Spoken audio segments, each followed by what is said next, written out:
I cannot be more excited to share this video with all of you today because I am sitting here having and sharing a cup of tea with my good friend Gale Wynn. And I was just saying that you have been a visitor on this channel so frequently, you've got your own playlist. I'm honored. Yeah, so you want to make sure to take a look at it at the end on completely different topics than what we are going to discuss today, which is the most important topic of all. I think. It is.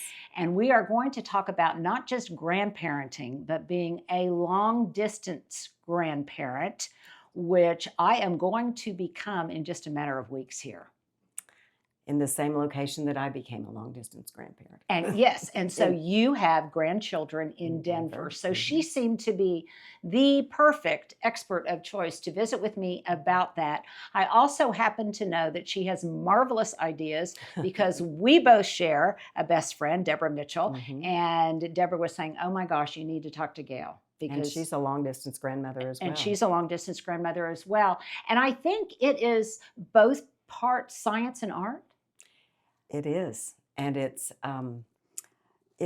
connection. It's talking about connection, which is something that we're all talking about now in relationships. But it's looking for when you do have time together and those special moments that happen, how to connect them once you get home. Yeah, and as I understand it, it is a connection like no other. It is. It is a joy like no other. And congratulations to you. It's Thank imminent, you. I understand. Yes, it's very, very imminent. And Stuart, maybe in this video, I don't know if we can or not, I want to put up a reveal to the nursery. Oh, I saw that. No, did you see it? Isn't it cute? It is. It's darling. It's really cute. It's darling. Really cute. We'll be gushing a lot. So that's an alert. We'll be gushing a lot. And we are also, because this topic is so important, we have both brought notes. And we will try to share some of Gale's ideas with you as we begin to discuss this very important title of long-term parent or long-distance parenting, and hopefully long-term parenting as well. Okay, so, and let's just feel free to just kind of meander as we talk about this, but you have learned so much over time. How old are your grandchildren? They just turned 11. So I have one child, a son, and when they got pregnant, they were having twins. And it was kind of like, oh my goodness, and quite a surprise. And so I kind of had this feeling that it was a one-shot thing, grandparenting for me, because once your first child turns out to be two children, you may not be having any more, and they haven't. So I knew from the get-go that this was the only chance I was going to get. And so I better do it right and have a lot of fun along the way. Wow. Okay. How special. Yeah. And I'd never been around twins, but they are exhausting at the first and so much fun. Okay. So I should know this and I don't. 2 boys, 2 girls. Girl and a boy. A girl and a boy. Okay. That makes it sweet. Yes. Yeah. Doesn't it? Yeah. Because our family was heavy into girls. And so having a boy was really fun. And they named him after my father. So that was even more special. And in case you don't know, some of you may know if you've watched the previous videos, your father was Henry Bellman, senator, governor of the great state of Oklahoma. And so I think that was only appropriate. And a great papa. And a great papa. And do they call him Henry? Do you call him Henry? No. Well, oddly enough, Henry calls him Henry. Oh, interesting. He does. He's kind of fascinated by the person that he's named for. Of course, my dad died long before they were born, but so Henry calls him Henry, but I call him Daddy still. Okay. So, okay. Interesting. You know, a girl and her daddy. A girl and her daddy. Okay. Well, that's absolutely precious.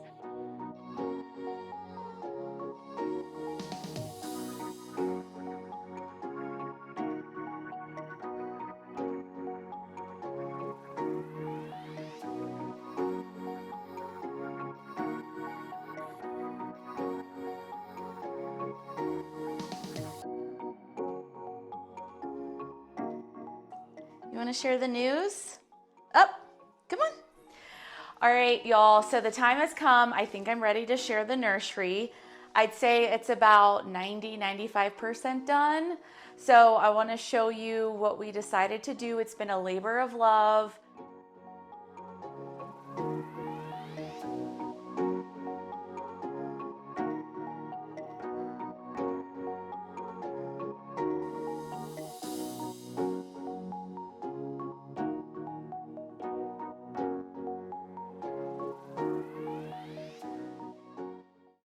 Well, so tell me, where do you feel like, were you there for the birth? Um, it's very different, Linda. Okay. I don't know if people have told you this, but it's very different. And doctors often advise, at least in my experience with my friends, that the grandparents are not at the hospital. We were in Denver, but we were not at the Oh, hospital. interesting. Mhm. So, okay. So listen, that is a great thing Yeah. to know. I did not know So that. don't get your feelings hurt. Yeah. Okay. And if you haven't had your whooping cough shot, you'll need to do that. Okay. Because hospitals won't let you in, at least in Denver. I don't know what hospital they're going to, but Well, it's a Denver hospital. and so. they live close to each other, so I'm guessing it's maybe even the same hospital, Yeah. possibly. Yeah. So we were in Denver, and Christina had cesarean because she was having 2. And so we were there that day, and then we went back to the mountains and then came back a little bit later in the week. But yeah, Okay. but she had some complications at the end, and so it wasn't everybody running into the room. Yeah. Well, and I don't know, and it's certainly I wouldn't expect to be there in the room Yeah. where it happened. But that's interesting about the Yeah. whole hospital situation. Mhm. So that informs what your expectations are, and I Mhm. think that's important. The other thing that I want to be mindful of and sensitive to is I am the mother of the father. I am Mhm. not the mother of the mother, and Mhm. I think there's an intimacy there There is. between the mom and her mother that I want to respect You're exactly and right. that I want to be very sensitive to. So that probably means, as it did for me and for many people I know, that she wants her mother there in the Mhm. beginning. And so you get second shift. Yeah. But sometimes that's okay too. Things have calmed down a little bit by then. Of course, Right. we had 2. None of us knew what we were doing. And Yes. Well, and the other thing is when you had your children, when I had my children, there was no swooping in of mothers-in-law or of aunties or anyone. There was no swooping in of anyone to help us out. We just toughed it out and just did the best we could, lumbering along. yeah, my mother came. They were still living in Washington part-time. And so she came because my child was born on Christmas morning. So she Wow. came, and then you stayed in the hospital. We got home, for like New Year's Eve. And she said, "Oh, I can't come. I've got to pitch. We always play pitch on New Year's Eve." I said, "Oh, okay." And she finally came the next week, and she slept with her good ear down, so she never heard anything. So we laughed about it it's very different. Yeah. It's a different time, and And- no disrespect to my mother-in-law, but Susie, I don't think she ever changed a diaper. Well, now or my Bud. mother did. My mother, when she was there, she helped. But- Yeah, well, I think there's different kinds, and I think Mhm. our generation is a little more hands-on, and I consider it to be a privilege to be able to be Yeah. more hands-on. So that's really interesting. So this is all helpful information. And everything has changed. Mhm. We let our babies sleep in the wrong position all the time, and that's important. It's important what they've learned in the interim in the last 40 years. Well, and not So- being exposed to people that might have health conditions, that's definitely an issue. That haven't been vaccinated, that's definitely an issue. All of those considerations that I don't know would have been front and center to me as somebody that is like most of us as new grandmothers. We just want to get our hands on that baby, and at the very least, I want to see it. Now, the other thing that is kind of interesting is that I think so much now, I do think we're more sensitive. I think we are, and maybe it's because it's a more special thing. I was one of 10 kids. Yeah. People were having grandkids all of the time or whatever. You have one child. I just have 2. And so it's such a special event that we don't really take it for granted. And maybe that's why we are a little bit more attentive to certain issues. So my daughter-in-law, we talked about, I'm going to assume you want your mama there at the beginning, and I respect that, and that's fine. We want to get eyeballs on it, but then we'll disappear, because I also wanted to ask my son, what do you want? What do you want? And he said, well, I want you to be there to see it as soon as possible. It's important for me that you see it as soon as as soon as possible. So you want to be deferential not only to the mother but also to the dad. And I think these are considerations that I think it's wonderful that new generations of grandparents take into account. Yeah. and we seem to grandparent with a vengeance. We really do. Okay, we're going to put, can I quote you? I think our friend Deborah needs to needlepoint that. She does. She Could needs be to a Christmas needlepoint ornament. a Christmas ornament. We grandparent with a vengeance. Yes, t-shirts. We do. Okay, I love Yes, that we do. so much. At least the ones I know. Okay, that was worth the price of the cup of tea right there. Okay, these are the little nuggets of wisdom that I absolutely love. There is one part about it that I think is important because it was my experience, and I talked about it with my child, and it's or my daughter-in-law, and it's not a happy subject.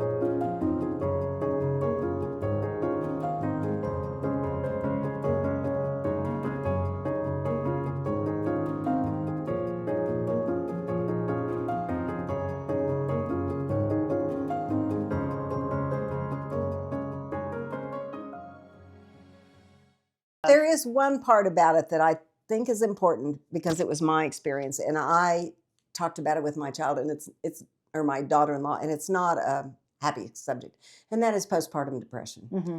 It's a real thing. 45 years ago, when Elliot was born, it hit me before I left the hospital, and only my minister knew what was going on.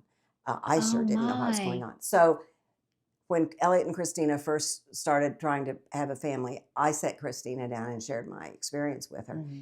And so it's really important, and she has shared it with other people. It's really important for people to understand that the Norman Rockwell vision of motherhood may not be your experience. And it may. Or at least at first. At least at first, or a year down the road. So it's a real thing, and I don't want to dwell on it, but I think it's important that that it be recognized. Brooke Shields did a great job with her book of She did. Down Came the Spider is a book she wrote a long time ago, and she's brought awareness to it, but it still doesn't get talked about as much as it should. Well, it should be. And I think I think that there is a very unfair kind of guilt that that you feel about this because you don't instantly bond. That has nothing to do with anything over which you have any control, as Brooke did explain in her book. And I've got a sister who is in women's health care and it deals with, has dealt with lots of these issues, both on a clinical basis and also on an educational front. And it's very real. And it is something that not only I think, obviously, the mother wants to be informed about, but the father as well. And talk about not take things personally. And it's not permanent. There is another, when you come out on the other side, it's almost, for me, it was a really rich appreciation of being the healthy person that I was when I had taken the drugs and I'd gotten the help that I needed. So and to ask for the importance of just asking for help. Yeah, just ask. Well, fortunately, it gets a lot more press than it used to get, and there's not the shame associated with it as there once was. So I'm so glad you brought that up because I am in that that aura, the it's golden all sunshine halo and light. It's all sunshine and light, and there are moments. Yeah, there are moments that we need to accept as part of the entire experience if they do present themselves. Okay, so what other kinds of things in terms of, well, how do you stay in touch, and at what point did you begin to have regular contact? The twins were born, and we went to the mountains, and her mother stayed, and then her mother left after about a week, and by the time I could get back out of the mountain, she was standing on the front porch waiting for me. I mean, we're talking waiting for the reinforcements because she's a small woman, and she had twins weighing 6 pounds and 6 pounds 13 ounces. Oh my word! So she had almost 13 pounds of baby, and it was. It was a lot. That is for a her. lot. Yeah, and it's her story to tell. It's not mine. But so I was the second shift and very much needed and wanted. And I don't remember exactly. They were born the end of July, and that fall we went up a couple of times. And Christina does not remember, but the day that her parents and the day the kids were born, and we were all standing in her hospital room, she looked at me and she said, "Can we all do Christmas in the mountains together?" And I thought, this is an interesting request, but sure, we can all do Christmas. She said, "I don't want anybody to miss their first Christmas." And I said, sure. She has no memory of this whatsoever. And we all gathered. It was the drugs. It was the drugs. And we all gathered in the mountains, had Christmas together. And a year later, she said, "Why did we do that?" And I said, "That was your idea." So the relationship you have with your daughter-in-law as the mother of the father is really important. And it seems like you have a great relationship with your daughter-in-law. And so I was in and out quite a bit. Her mother was still working at the time, so I was a little bit more mobile. And we had purchased a place in the mountains, so we were 2 hours away, even though we live Were you in in Angel Oklahoma. Fire? No, we're in Edwards, Okay. 5 minutes from Beaver Creek, Okay. on west of Beaver Creek. And so that John was insistent that we do this. I wasn't even in favor of it initially, but it's really given us a chance to be around them a lot more than I probably would have. Although you can drive to Denver pretty quickly, Linda. Yeah, yes. I don't know if you fly or drive, but it's not. Yeah, both. It's not, that it's not a big gruesome drive, although it's. Yeah, and it's it not is- Singapore. So, Yeah, so that's enough, yeah. and so my interest is not just, That's Denver. Denver is one thing, but But Singapore Singapore is another whole issue for when they get pregnant. And so I think that is where technology is really going to have It is. to be brought to bear to make the experience fulfilling.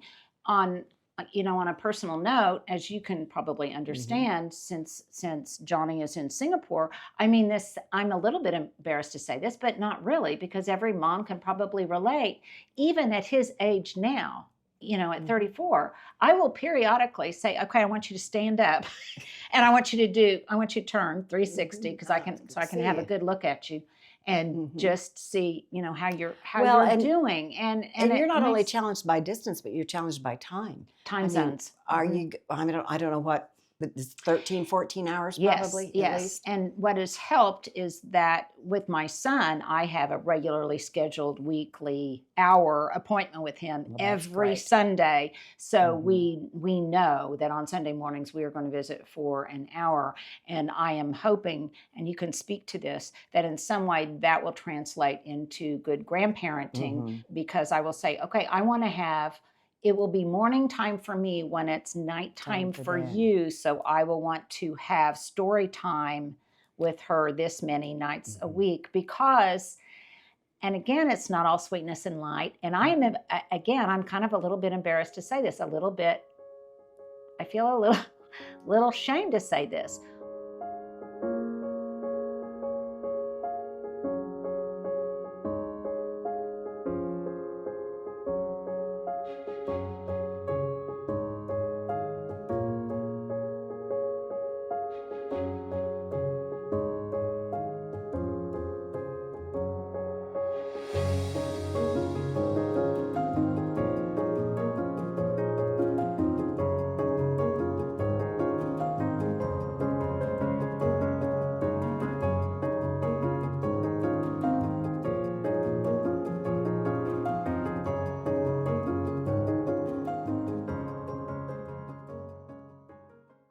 Again, I'm kind of a little bit embarrassed to say this, I feel a little ashamed to say this, but I am going to feel competitive with the other grandmothers. And you guys, that's my big question of the day. Is it a thing? Am I making that up in my head? Is it a thing? Because like when Johnny has children, his wife is from Singapore and her mother is right there. And that will be hard. And it will be hard. And am I wrong to feel that way? No, I think you're normal to feel that way. But a wise man once told me that opposites attract and marry so that the child can have a full view of the world. The same would be true of grandparents. Okay, that's a wonderful analogy. Or what you bring to a relationship will be completely different than what the other grandmothers do. Or although Christina's mother's a gardener too, so So and gardeners We come do. in with a whole kind of wisdom. Yes, they do. A special set. I remember one of the best pieces of advice that I got from a friend of mine whose son was getting married. And I thought she had made it up, but I hear now it's just a saying, and that is, as the mother-in-law, or the mother of the groom, when it comes to the wedding, you shut up and wear beige. And I didn't really realize that, but I think there's probably also an analogy to grandparenting too, that a lot has changed, and we don't want to default to the fact that just because we are older, are we necessarily wiser, because things were so different, and the knowledge base is so much vaster than it used to be. But there's still the foundations of the relationship, and technology is a big part, even with the 9-hour difference, let alone what Singapore, excuse me. But I started as soon as they were old enough. This sounds terrible because we don't want children on screens, but as soon as they were old enough to hold a cell phone, I started reading them their bedtime story. And I did it 2 or 3 nights a week for years. And one thing, it not only connects you, but it also gives the parents a break from that nighttime routine, which with twins was especially critical, but still, it's a shock to your system. And without putting them in front of a television screen and or there's something. And they're interacting with the person, not the screen. They're not playing a game of sorts. So a lot of long distance grandparenting is the courtesy of technology. And it just has to be used with wisdom and grace. And, we still FaceTime. They're 11 now, so they're at that age. They went to middle school, and friends are much more important than anything else in their life right now. So we don't do it 2 or 3 nights a week like we used to, but we still do. And I get to see them. In the summer, we go up about every month or so. So I do get to see them. But one thing that's fun is the time that you do spend with them when they get to be toddlers, and you find out what their interests are. Then you can continue that, and create that connection. If you went for a walk and found sticks or rocks that you like, well, you can walk around your neighborhood when you get home with the phone in your hand and find a rock and send it to them. And as a gardener, it's a love that you want to share. You not only want to influence them to garden, but it's a passion that you want to share, and you know how rewarding it is for your own mental health and kids physical love health. nature. I mean, there's a little girl that lives a block from me who catches birds and brings them to her mother. And everybody's going, bird flu. Yeah. And she sits, she holds the chickens and talks to them. And so most kids love nature. So I think being a gardening grandparent is a real advantage. Gardening granny. So I want to backtrack a little bit. Did you ever record yourself reading a book or anything like that? I didn't record it. We just did it live. And sometimes, initially, I would do it with both kids, and then sometimes the other grandmother would take one of the kids that night, and I'd take the other one. So if you got into a book with them that they really liked, then frequently I'd be with Henry or Harper for a week or two until we finished the book. And it instills reading. I mean, that's our first thing we do when we get together is go to the bookstore. So even though it's a screen, it has a real upside to it, in my opinion. Well, and the fact that, because it's still a book. Yeah. I mean, even if it's on a screen, it's still a book. And what I love now, I've got commonplace books just right down here, and you can take the kids down there for story time. And they have. I was there yesterday, and I think they have as many children's books as they have. It's beautifully curated. And there are so many wonderful children's books. So many wonderful. So hard to control yourself. Just from not only from the content, but just from the art. From the artistic standpoint, it's just they're so whimsical and so wonderful. And being a grandparent opens you up to being more attuned to that. But some of the kids' favorite books were the books of their fathers that I had saved. Interesting. And I would kind of dole them out as I'd see them, and I've always kept some at my house. We've pretty much outgrown all of them at this point, but they really got a kick out of. I don't know if you know, what's her name? I think it's Barbara Robinson. the best Christmas pageant ever. We read it every Christmas. Oh, really? If every Christmas we're together. Well, we've done it over FaceTime too, and it's a great story about a group of kids and what they do to the Christmas pageant. So, Well, I think it's so that is a nice segue into traditions. So, do you have very specific traditions for what holidays? For every holiday? For how do you honor the holidays? We alternate Thanksgiving and Christmas, so we have one major holiday together a year, and so like this year it's our year for Christmas.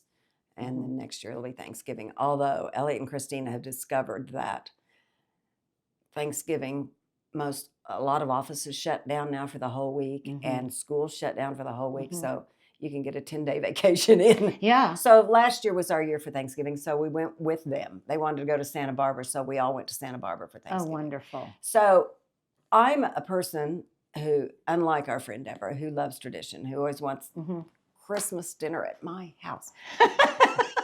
You got to give it up. You got to give it up. It's not using, your Christmas china that's important. It's the people that you're with. Although, when we do have Christmas at my house, which we've done the last couple of times, it's been our turn. The kids are old enough that I go into my dining room and open up all the cabinets with all the china and silver and stuff in it, and say, "Help me decorate the table." And Linda, it's so much fun. You would love that. Okay, there we go. Yeah. So, and Harper the first year said, "Okay, I'll help as long as it's sparkly." Wow. So I can do sparkle.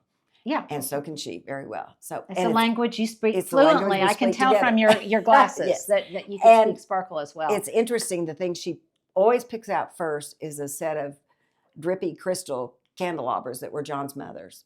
And so, Isn't it wonderful? And of course, John's mother never met them, so she would be thrilled. So there are little traditions, but I've kind of walked away from the great big and great big multi-generation family meal. Yeah, it's exhausting. Well, it's exhausting, and it's not always practical, and it's not always possible in this day. And it's stressful, and it's not always happy.